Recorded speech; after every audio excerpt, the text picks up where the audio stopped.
Hey everyone, so we have a special midweek hardware news recap for you. In this one, we're mostly focusing on the new EVGA AMD motherboard. EVGA is going to AMD, not for GPUs, they wouldn't do that. But AMD's X570S chipset will find its way into EVGA's new dark motherboard. We have some extra information from EVGA directly, and in speaking with Overclocker KINGPIN from EVGA, we've learned a little bit about the board's capabilities, what has gone into it, and what to expect, including another motherboard from EVGA that's also AMD. So they're working on two right now. We'll be going over a couple other announcements from the last few days as well, like NVIDIA's A100 accelerator with, I think it's 80 gigabytes of memory now, and several other product announcements from the last couple days. It's been a busy week already, and we're not even, at the time of filming, halfway through it. So let's get started. Before that, this video is brought to you by Corsair and their 5000D airflow. The Corsair 5000D airflow is an ATX tower with high material build quality and a focus on cooling performance, with attention paid to small details. The case has a unique look with deeply indented cooling pathways on the sides of the front and top panels, and has carefully matched colors across the case, available in both white and black. Learn more at the link in the description below. So starting us out for the week, EVGA had a teaser video that was about as useless as it could possibly be, but it got the point across, which was that EVGA is working with AMD. It was about 10 seconds long. It showed one logo and then another logo, and that was all that we learned. We have since reached out to KINGPIN, with whom we've worked several times in the past. We did a tour of KINGPIN's lab at EVGA HQ in Taiwan a couple times previously, actually. Those are really cool videos if you want to learn about the XOC lab and all the cool technology and tools that he works with there for overclocking and for customization of hardware. And then we've also talked with EVGA's Jacob Freeman about some of the plans for the motherboards going forward. As a quick note as we get into this, we unfortunately were not able to get any photos or video of the boards. They're basically pre-production, they're not ready to show them yet, but we were told that they look basically the same as the Z590 boards, so we'll show some of those in B-roll as we work through this. All right, so the teaser we should have showed at this point. The board is going to be an X570S dark, the S marker at the end of it. It's not really an official outward-looking branding by AMD, but it's a way to differentiate the passively cooled X570 chipsets versus the older actively cooled ones. So EVGA told us that it's working on two total AMD motherboards right now. It is targeting a Q3 release for both of those for 2021, so that would be sometime within the next several months. And those are going to be in the X570S Dark family, following EVGA's existing Dark lineup. That's the ultra high-end overclocking boards with the rotated socket layout. The AMD one will also have a rotated socket. And then the other one will be more similar to an FTW. We're not sure if that's what its name is going to be yet, but similar to the FTW SKU in positioning. So still high-end, but not extreme overclocking end, although you can still do XOC on it. So the FTW board is going to be a more standard layout. It won't have the rotated socket, and it would look similar to a Z590 FTW, for example. As for how long EVGA has been working on the AMD boards quietly in the background, we tried to help bridge EVGA to AMD over a year ago at this point, and that was probably around when we were in Taiwan last time. Obviously, EVGA eventually found its way to work with AMD directly, and in the time since, it's been working on the board. So the dark board has been in development for about 6 to 12 months, depending on how you count when it truly started. And KINGPIN has been working on overclocking early samples for a little over a month at this point. The X570 Dark will use that rotated socket and VRM, as we noted, as with the Z590 Dark motherboard, and that means that the memory will move around from standard position as well. This is designed to get power closer to the socket, it gets the DIMMs a little closer, and it helps with the overclocking. The FTW board will be more standard. We asked KINGPIN what the most challenging aspect was when learning how to work with AMD again, as EVGA has been exclusively Intel forever, basically, and KINGPIN had this to say, quote, "Memory overclocking was a bit different than Intel, but to be honest, it went really smoothly. We've been quietly working on this for some time now, and the focus was always to get it right first, and then market it and announce it. Our approach is a bit different than the other manufacturers. We have our dark model, and we just apply that to different socket CPUs or platform controller hub, or the chipset. This case was no different. This board has a rotated socket, just like the other ones. The fabric clock was new to me as well, and yeah, there's much relevance to cold performance capabilities with respect to Infinity Fabric. They go hand in hand and can inversely affect each other. We have an extreme mode on the board which addresses some of these issues relating to using extreme cooling. So what KINGPIN is referring to here is the F-clock or Infinity Fabric overclocking challenges when going to extreme cold. We've shown this on stream in the past, but as you bring the temperature down below, say, minus 80 or minus 100 degrees Celsius pot temperature, that's the LN2 pot, you'll start getting black screens, difficulty booting, and general problems that make it unusable if the Infinity Fabric is set to anything normal. So we've had, not that we know a whole lot about it compared to KINGPIN, but to give perspective, we've had to bring the F-clock down to 1467 megahertz in a lot of instances to get it to run full pot, or at least minus 150 degrees Celsius. And then what you have to do is try to make up that ground you've lost on the F-clock performance dip from losing 1 to 1 or from going below whatever, 1600, 1800. You have to try and make that up in core frequency. And that's hard because it becomes inefficient, and you're basically just hoping that the cold is enough to bring the frequency up. So that's what KINGPIN's referring to. It sounds like their extreme mode is supposed to help with some of this challenge. We've got a decent amount of experience as far as reviewers go, at least, working with extreme cold and F-clock, so looking forward to testing this once it comes out and seeing how much it helps. Now, KINGPIN has thus far validated the 5950X and 5900X AMD CPUs on the board, and said that he has reached a 6 gigahertz all-core OC on the 5950X so far, and 5.8 to 5.9 gigahertz for Cinebench R20 and R15 runs. KINGPIN is still learning how to work with AMD, but he's seemingly learned fast. Of the process, he said this, quote, "There's always something new to learn. It never ends. Lately, I'm focusing my efforts on learning how to perfectly fine-tune the F-clock on cold. This can be a challenge and a significant limiting factor on top-end possibilities for maximum efficiency. You not only want the highest CPU clock frequency, but also the highest possible fabric and memory too. There's a delicate balance there for sure." KINGPIN said that he's been benching full pot, or below minus 190C, for hours a day and hasn't had anything die yet. Of his 6 gigahertz overclock, he said, quote, "Performance is nuts at that level," which, if you've seen our KINGPIN OC Lab tours, is probably the most KINGPIN possible thing to say. He also noted a 12K R20 Cinebench score, saying, quote, he wasn't used to seeing that. And then we asked him what his favorite feature was, speaking as an overclocker, and he said, quote, "I love the thing, to be honest. It's quite straightforward to bench and pretty robust. I'd say my favorite feature on it is the BIOS and all the options for voltage, as well as deeper hidden menu items. The time these guys spent making sure the BIOS is solid is significant. It's great and has every option you could possibly need for OC. Also, the fact that it's a 2 DPC board is cool too. Memory OC is great. 5000 megahertz daily is easy. Timings can run tight, and compared to some of the other AMD motherboard manufacturer boards that we have here internally, I think we're in good shape." Now finally, before we get to the next story, just for fun, we asked KINGPIN or Vince what his previous, most recent experience was working with AMD. The guy's got his name on NVIDIA video cards. He hasn't worked with an AMD video card in quite a while. But on the CPU side, it was a throwback.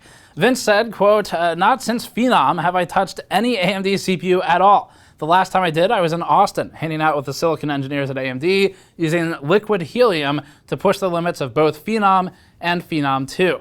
That was right before I came out to Taiwan permanently to work more with EVGA directly. I got my start in overclocking on AMD CPUs, actually.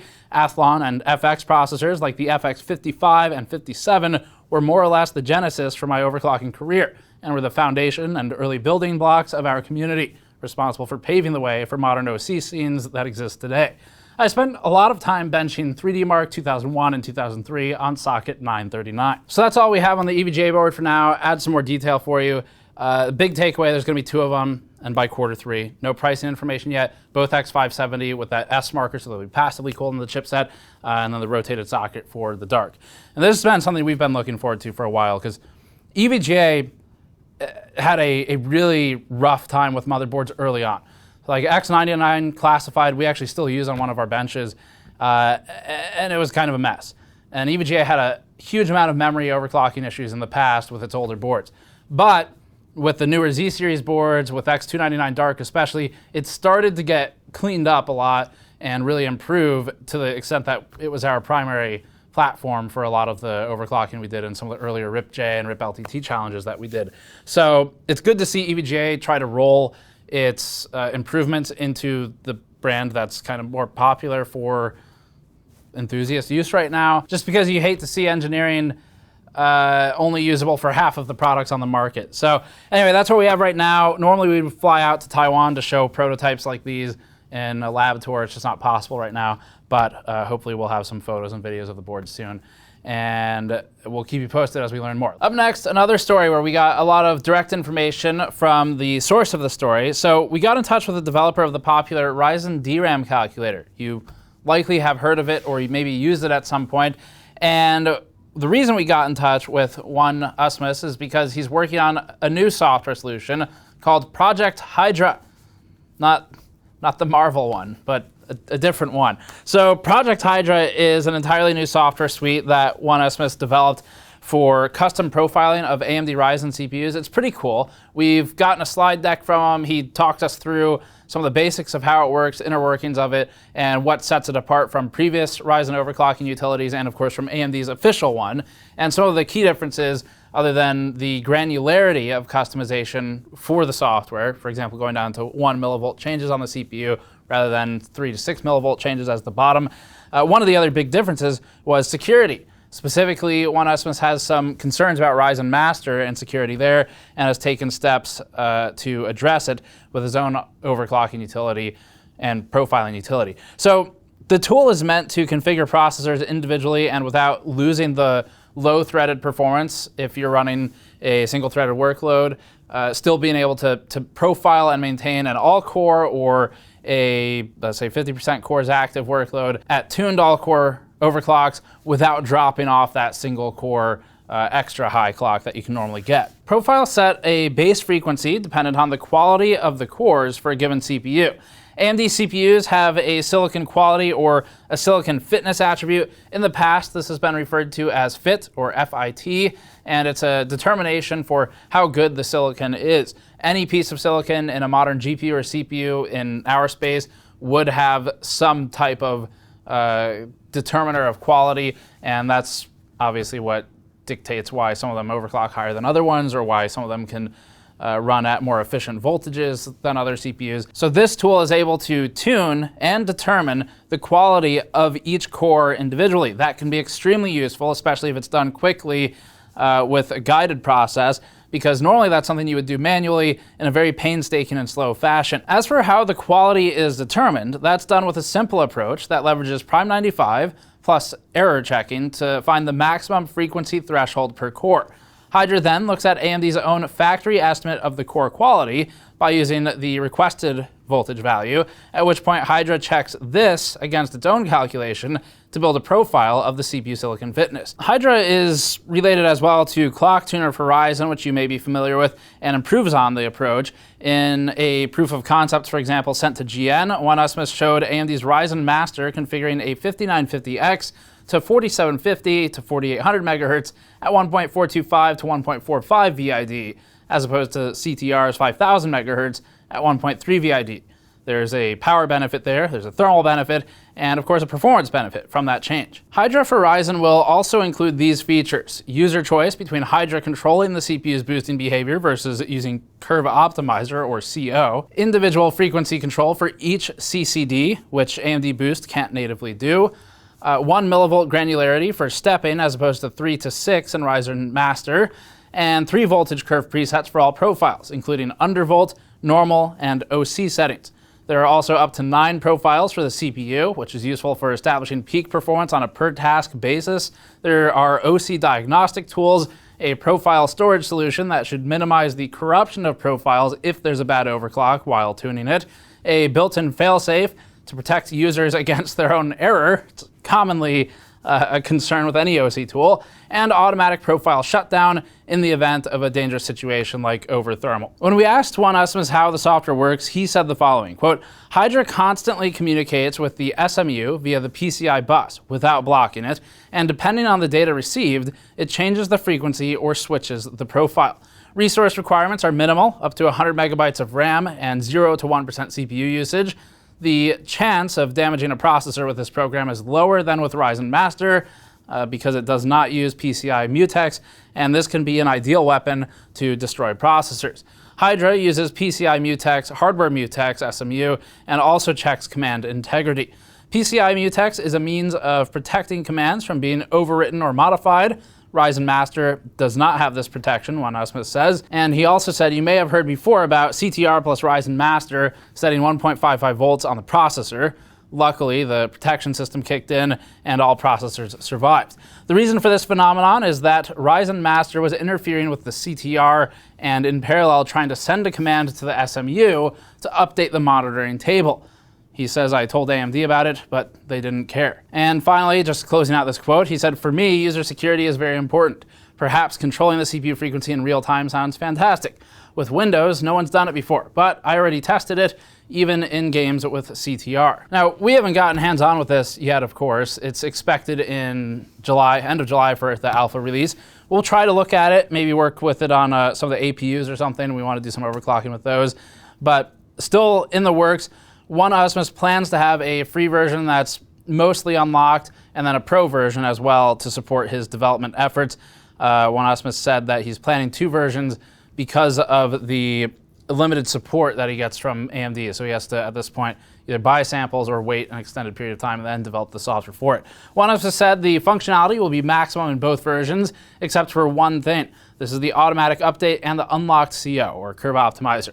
That is, for example, if the user bought a good CPU, he tested it and saw it has a huge frequency margin. To realize this margin, he'll need the Pro version. If the user found out his processor has a low frequency margin, the standard version will be enough for him to get the maximum performance. Of course, the Pro version will have additional support, and all the new features will go there first through early access. It seems like a fair policy to me, One Usmith said. Minimal restrictions and everyone will have a choice. And he closed out here by saying that it's up to him at this point to pay the time and the money for samples, because he said, lately I get samples from AMD very late or don't get them at all. Project Hydra will have more public details in July. We'll be talking with One Usmith some more about it and hopefully working with it soon. But that's the news we have on this one. We'll keep you posted on it. Definitely let us know your interest level in this. We're still trying to figure out 100% what the full suite of tools it provides is. It's hard to know with just screenshots right now, but hopefully we'll have a software package of it soon enough that we can mess around with. The next one's just kind of a fun, shorter story on OGS, the rival to KINGPIN, who's been fighting with KINGPIN over top of the charts results in 3D Mark's Hall of Fame for a while now, since the RTX 30 series launch. So this one's kind of funny, even if you don't do any kind of XOC or OC yourself, just because it gives some perspective on what goes into getting those top scores and what really differentiates 2 of the best overclockers in the world right now when they're leapfrogging each other for points. So KINGPIN rival OGS is working with a new Gallick's 3080 Ti card. These are not out yet. So some of these are new models that will be coming out. They're not available on the market yet. And that's why this was interesting, other than what went into achieving the feat of performance that was achieved here.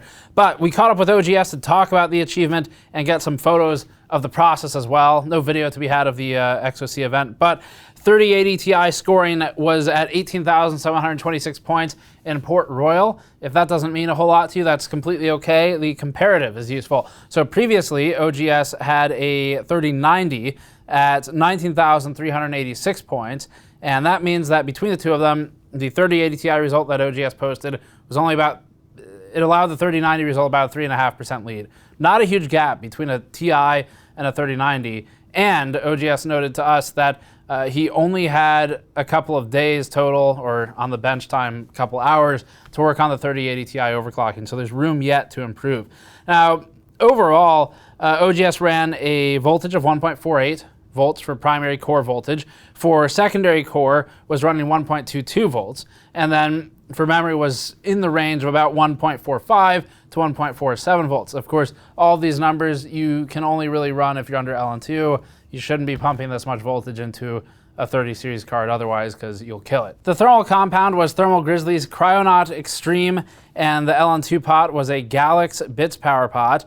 We asked OGS if he thought the 3080 Ti could overtake the 3090s at some point, and OGS said that the stronger core and memory on at least his 3090s would make that difficult, even at 1-to-1 clocks. The biggest challenge was keeping the memory warm while allowing the core to get cold. OGS showed us the custom solution they used to use, which was an aluminum backplate they made attached to 2 KINGPIN Inferno heaters. This wasn't efficient though, and the team ended up switching to Elmore's hot heater. You can see the heater at the back of the card connected to a cable for both power and data. The data cable allows for reading and control over 4 temperature zones, allowing for granular control of the memory temperature. This looks to be one of the secrets that allowed OGS to outperform KINGPIN's recent scores. KINGPIN has his own heater solutions as well. We haven't seen what they look like lately, but they're trying to achieve the same thing, which is preventing the memory from getting too cold, at which point it starts to bug out and drop frame rate. And Elmore makes the hot heater. KINGPIN has his own heaters. They both sell them on their own independent sites if you're interested in any of this and want to get into some of the LN2 scene yourself. Cool stuff though. Let's move on to NVIDIA porting the A100 80GB card to PCIe. So NVIDIA announced this week that its previously announced A100 80GB card would be moving from exclusively SXM to also running on PCIe. The A100 board is meant for acceleration of HPC and data center tasks like AI training on FP16 or deep learning inference. Anantech has a convenient table of specs on its website listing the A100 80GB accelerator at the same FP32 CUDA core count as the A100 SXM, and that includes frequencies, memory bus, and just about everything else also identical. The differences highlighted by Ryan Smith are of 3 gigabits per second HBM2 speed, dropped from 3.2 gigabits per second previously, and the TDP at 300 watts from 400 watts previously listed. There's not a lot else to take away from this other than the card is more universally useful for potentially data scientists who already have platforms running with PCIe. But other than that, just an update to put out there. And ID cooling will be the last one. So the whole point of this news roundup was to really focus on the EVGA and the AMD Ryzen stories of the software and then the EVGA board with some of the OGS coverage. But we thought we'd throw this one in here just for fun. So ID cooling previously made the PinkFlow cooler. Yes, that's the name. No, it is not a good name for many reasons. And we reviewed that cooler unironically, posted the review on the channel, and eventually it ended up in this CutePet system build behind us using the CutePet case and CutePet video card at one point. That's where the previous PinkFlow went, 240 ml liquid cooler. So that has an update now. Cal Kotlin spotted a new ID cooling PinkFlow cooler arriving to the market. It's got a diamond-looking pump block, I guess following the G-Skill sort of plastic rocks design that they have on top of their memory modules. So it's going for that. It's got RGB LEDs in it. It's 240 millimeters. We suspect the pump is probably the same physical hardware underneath, just with a different exterior block, and thought it'd be kind of fun to note, but otherwise, maybe we'll review it, maybe we won't. Either way, it's a new PinkFlow cooler from ID Cooling. So that's it for this one. We're just trying to keep it short, talk about some of the more interesting updates for the week. And as always, you can subscribe for more. Go to store.gamersnexus.net to help us out directly, or patreon.com/gamersnexus. Thank you for watching. We'll see you all next time.